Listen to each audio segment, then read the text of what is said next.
Hi, എല്ലാവർക്കും നമസ്കാരം.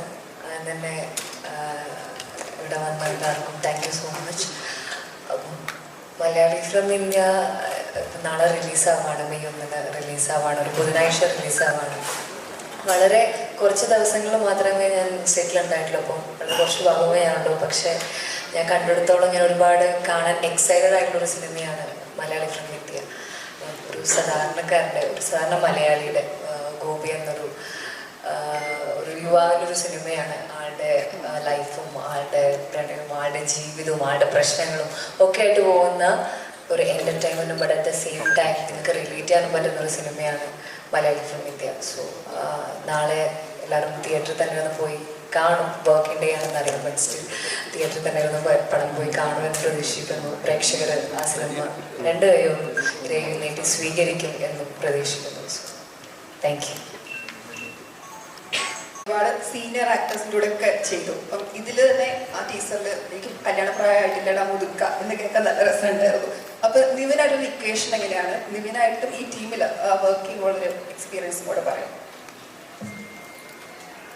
ഈ പടത്തിനകത്ത് എന്നോട് ആദ്യം വിളിക്കുമ്പോൾ തന്നെ എന്നോട് നിവിൻ ചേട്ടൻ പറഞ്ഞൊരു കാര്യം, എന്നെ ഫസ്റ്റ് വിളിക്കുന്നത് ഇത് പറഞ്ഞിട്ടാണ്. നിവിൻ ചേട്ടൻ്റെ നായികയായിട്ടാണെന്ന് പറയുമ്പോൾ തന്നെ ഞാൻ അതെങ്ങനെ സെറ്റാവും, അങ്ങനെയാണ് കഥ എന്ന് പറഞ്ഞിട്ടാണ് ഞാൻ വരുന്നത്. അപ്പോൾ ഈ പടത്തിനകത്ത് അങ്ങനെ കെമിസ്ട്രി എന്നൊന്നും പറയത്തക്ക വിധത്തിലല്ലെങ്കിൽ നമ്മൾ ഈ കൃഷ്ണ സോങ്ങിൽ കണ്ട പോലെ തന്നെ കൃഷ്ണയുടെ പുറകെ നടക്കുന്ന ഒരു ഒരു പൂവാലൻ എന്നൊക്കെ പറയാൻ പറ്റുന്ന ഒരു പരിപാടിയാണ് അതിനകത്ത്. ആ സോങ്ങിലുള്ള പോലെ തന്നെയാണ് പടത്തിലും ഉള്ളത്. സോ ഇപ്പം നിവിൻ ചേട്ടനാണെങ്കിലും സെറ്റിൽ കൂടെ വർക്ക് ചെയ്യാനാണെങ്കിലും ഭയങ്കര രസമായിട്ടുള്ളൊരു ആളാണ്.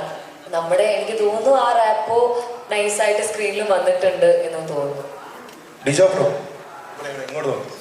ഒരു നടിയെന്ന നിലയിൽ അങ്ങനെ ഒരു ഇത് വന്നു കഴിയുമ്പോഴത്തേക്കും വലിയൊരു ഉത്തരവാദിത്തമല്ലേ ആശ്രയിലേക്ക് വരുന്നത്. അപ്പം അതിനെപ്പറ്റി എന്താണ് പറയാനായിട്ട്?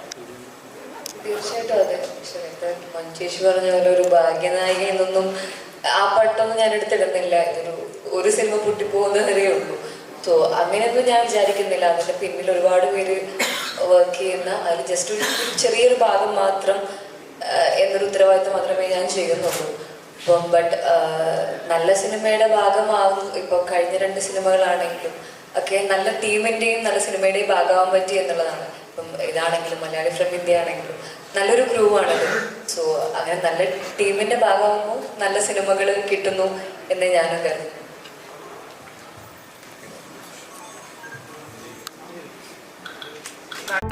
കൂടുതൽ വീഡിയോസിനായി B4 Place ഫോളോ ചെയ്യൂ, സബ്സ്ക്രൈബ് ചെയ്യൂ.